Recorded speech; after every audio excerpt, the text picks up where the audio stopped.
ये है New Zealand, Pacific ocean के बिल्कुल साउथ में, ऑस्ट्रेलिया से करीबन 4000 किलोमीटर दूर, दुनिया का दूसरा सबसे पीसफुल कंट्री।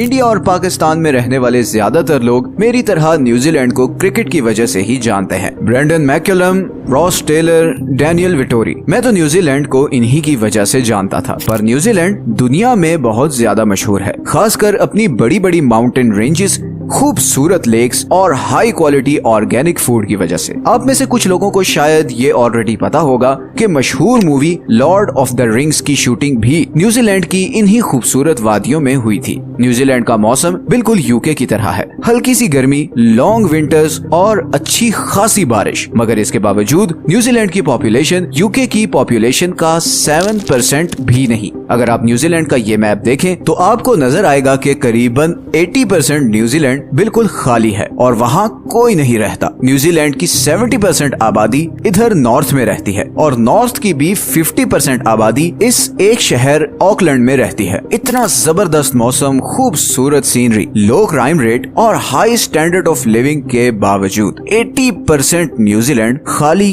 क्यों है? आइए जानते हैं इस सवाल का जवाब। सच ये है कि इस वीडियो में सबसे पहले अगर हम वर्ल्ड मैप देखें तो आप नोटिस करेंगे कि न्यूजीलैंड हमारी बाकी दुनिया से बहुत दूर है। मतलब अगर आप कराची या मुंबई से जहाज में बैठें तो ये पूरा अरेबियन सी और इंडियन ओशन को क्रॉस करके करीबन 18 से 22 घंटे की फ्लाइट के बाद ही आप न्यूजीलैंड पहुंच सकते हैं। और अब सवाल ये पैदा होता है कि इंसान दुनिया से इतनी दूर इस आइलैंड तक पहुंचा कैसे? अब यहाँ पर मल्टीपल व्यूज हैं। अगर हम न्यूजीलैंड की ऑफिशियल वेबसाइट पे जाएं तो वहाँ ये लिखा है कि आज से 1000 साल पहले लगभग 1320 से 1350 के बीच माओरी लोगों ने न्यूजीलैंड को डिस्कवर किया। माओरी पैसिफिक ओशन के इन सारे आइलैंड्स, जिन्हें पोलिनेशियन आइलैंड्स भी कहा जाता है, इन पर रहने वाले लोगों को कहा जाता था। ऑफिशियल सोर्सेज के मुताबिक माओरी 13वीं सदी के आसपास अपने ये सारे आइलैंड्स छोड़कर बड़ी बड़ी कश्तियों में बैठे और इधर न्यूजीलैंड पहुंच गए। ये लगभग वही जमाना बनता है जब मंगोल्स और चंगेज खान पूरे यूरो एशिया पर अपना कंट्रोल ले रहा था। लेकिन अब सवाल ये पैदा होता है कि ये लोग अपने पुराने आइलैंड्स छोड़कर न्यूजीलैंड आए ही क्यों? इस सवाल का खोज लगाने के लिए जब हमने रिसर्च की तो कुछ आर्टिकल से पता चला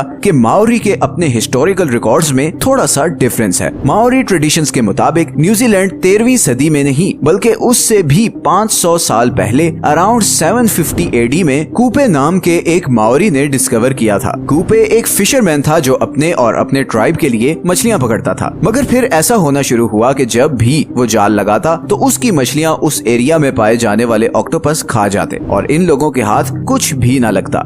अब क्योंकि इन लोगों का मेन फूड सोर्स था ही मछली, तो काफी प्रॉब्लम क्रिएट होना शुरू हो गई और उसका हल ये निकाला गया कि कूपे और उसके कुछ साथी समुंदर में जाकर किसी और आइलैंड की खोज लगाने की कोशिश करेंगे जहां पर खाने पीने की अच्छी खासी सप्लाई हो। इसी खोज में कूपे अपने साथ 20 से 25 आदमी लेकर पैसिफिक ओशन में उतर गया। कुछ दिन के सफर के बाद ही उन्हें बड़े बड़े पहाड़ों वाला एक आइलैंड नजर आया। ये न्यूजीलैंड था। सी फूड, भेड़ बकरियों और फलों से माला माल आइलैंड, जिसपे और कोई दूसरा इंसान नहीं था। ये कूपे और उसके ट्राइब के लिए परफेक्ट जगह थी। कूपे ने अपने चंद साथियों को वापस पोलिनेशियन आइलैंड्स भेजा ताकि वो बाकियों को इस आइलैंड की खबर दें और इस तरह न्यूजीलैंड पर माओरी लोग आबाद होना शुरू हुए। 17वीं सदी तक माओरी लोग सुकून से न्यूजीलैंड में रहते रहे और दुनिया से दूर होने की वजह से ना उनकी किसी से कोई दुश्मनी थी और ना ही किसी से कोई खतरा। मगर ये सब बहुत जल्द बदलने वाला था। ये वो वक्त था जब वेस्टर्न नेशंस अपनी ताकत को बढ़ाने के लिए पूरी दुनिया में फैल रही थी। एक्सप्लोरर्स को भेजा जा रहा था कि वो आइलैंड्स, कंट्रीज और कॉन्टिनेंट्स डिस्कवर करें जिन पे कब्जा करके